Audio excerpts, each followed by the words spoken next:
When it comes to the film Renfield, I'm going to be completely honest, I had a lot of fun watching it. First of all, I just enjoyed how this film didn't really take itself too seriously, especially when it comes to the antagonist, who is committing crimes blatantly, and even though the police arrest him, he gets away scot-free because the entire police force is corrupt, except for the female protagonist, that being Rebecca. This film is very funny from the very start. I think it's got a mix of both dialogue, which is hysterical, but it's the visuals that really stand out and make it the funniest, at least for me anyway. I was pleasantly surprised by the amount of gore in this film.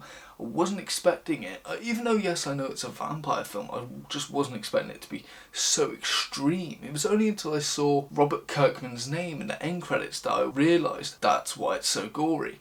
It's actually quite cool to see horror comedy making a comeback. When it comes to this film, it's very action-packed and quite cool to look at, even if it is a bit fast-paced, and I really enjoyed the choreography in certain scenes. Throughout this film, there are themes of abusive, codependent relationships, especially with the bosses. It's interesting to see characters such as Renfield, who are quite strong, but they feel so undermined and don't get the recognition they deserve because of his boss. And when a woman who he believes is strong, independent, and has a lot of courage, when she congratulates him and says somewhat similar things he was saying to her, he actually starts to believe in himself that he could be something other than just Dracula's colleague or familiar. And it's nice to see this character go through a transformation, start to believe in himself, and even have the opportunity to stand up to his boss, Dracula. Another thing we see throughout this film is themes of narcissistic behaviour and gaslighting, as when Renfield does confront Dracula, Dracula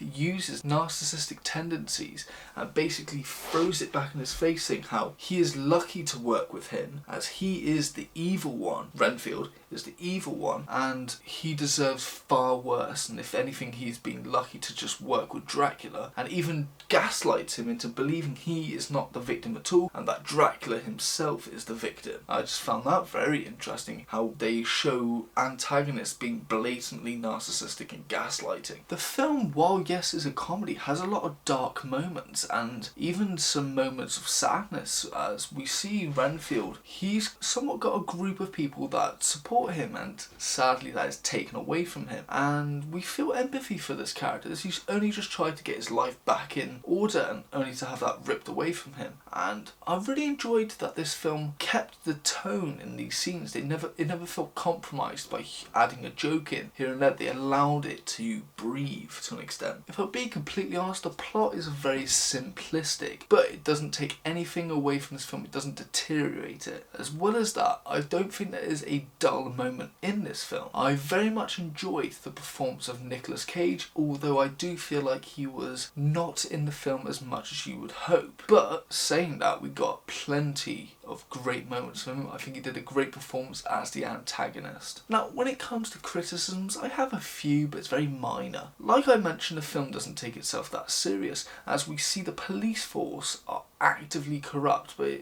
I just found that a bit odd that no one is investigating that. Everyone just goes, oh yeah, they're corrupt, who cares? That baffled me, and it's also quite baffling that the one uncorruptible cop, that being Rebecca, has the best aim out of all of them, as there's a scene where both her and Renfield are surrounded by not only gangsters, but the police as well, and she has one moment and she shoots an electric box, shattering the electricity around her, surprising everyone. As soon as they get in the car, all the cops and gangsters turn to stormtroopers with their terrible aim. It just baffled me that this one cop who's not corrupt has the best aim, driving skills and hand-to-hand combat compared to all of them around. That brings me on to my second criticism, is that I felt Rebecca was too strong of a character. Now Renfield is strong, but only because he has the powers, and I felt that she was somewhat on his level to an extent. I know certain parts, obviously you could tell the difference, but she was able to break people's bones, she was able to do a lot of great fighting moments, somewhat similar to Renfield,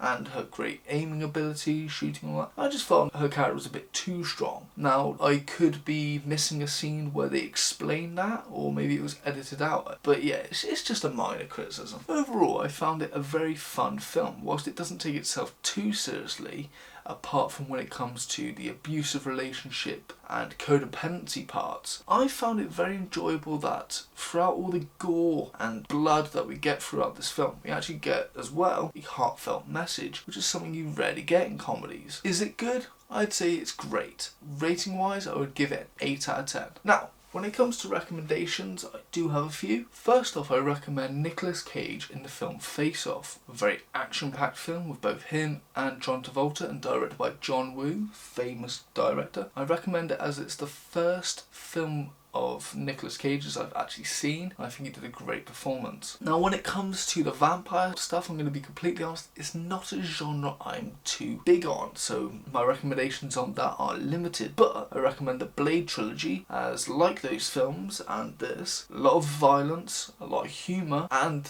we have quite a badass protagonist. Renfield is quite badass, but Blade is more. I also would recommend X-Files. There's a particular episode about vampires. Well, it's definitely not on the horror aspect, it's definitely on the humour, and it's written by Vince Gilligan, and if you know, the guy can write comedy and drama. Another vampire film I'd recommend is Salem's Lot by Stephen King. I think it is good, but again, it has been some time since I've watched it. Now, the protagonist of this film, Nicholas Hoult playing Renfield, most people, including myself, may recognise him as Tony from Skins. He appeared in the first 2 seasons and definitely did a great job in that. Definitely would recommend. And my last recommendation is the film From Dusk Till Dawn. Whilst I would say it's more of a dark comedy compared to this, it definitely shares the same elements in its second half, where it's at its most violent, its most funniness, and emotional. Those are my recommendations. This has been my review for the film Renfield. Thank you for watching. If you have enjoyed, please like and subscribe, and as always, thank you and have a good day.